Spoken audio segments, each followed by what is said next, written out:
Guillaume Bonetti, artisan boulanger à Forqueux depuis mai 2019. Ça fait 36 ans déjà que je travaille. En comptant mon apprentissage, j'ai commencé, j'avais 15 ans. L'envie, elle est venue, je ne sais pas, tout jeune.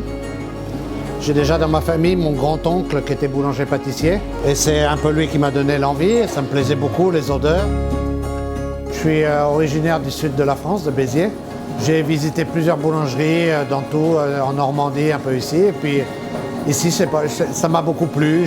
J'ai vu le potentiel et j'ai décidé de m'installer ici. Et là, on va faire les campagnards. Je prends mon pâton, je le resserre, je le tourne. C'est pour lui donner sa forme et sa consistance et sa force. C'est ce qui fait qu'après, à la pousse, ça va faire un beau pain bien arrondi. Moi, ce qui me passionne, c'est de prendre des produits bruts. Là, ça part que de farine, d'eau, de sel et de levure. C'est une matière vivante, c'est une matière noble. Quand on sent la baguette, on doit avoir des arômes un peu acides, des arômes de noisettes, caramélisés. Enfin, on a le goût, un arrière-goût de noisette que j'aime bien, qui est intéressant, un léger goût de fermentation. J'ai fait le choix de prendre que de la qualité et de faire du tout maison.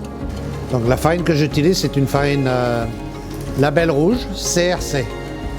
CRC, c'est-à-dire culture raisonnée contrôlée. Il n'y a aucun traitement chimique, aucun pesticide, insecticide.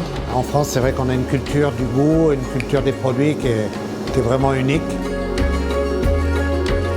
J'ai gagné le 2e prix du meilleur croissant au beurre des Yvelines. Je suis automatiquement sélectionné pour la finale nationale. Donc ça va dans la continuité de ma démarche de qualité, de bons produits. Un bon croissant, c'est un croissant qui est feuilleté, qui est léger. Un croissant, ils sont bons le beurre. J'ai passé 25 ans en France et 25 ans à l'étranger. J'ai été recruté par l'émir de Bahreïn pour un de ses hôtels. De là, je suis parti à Dubaï. On m'a transféré à Chypre. De là, on m'a transféré à Tashkent, en Ouzbékistan. Ensuite, je suis parti aux îles Fidji, Pologne, l'Égypte, en Inde, Singapour, en Corée du Sud, en Thaïlande, l'Indonésie.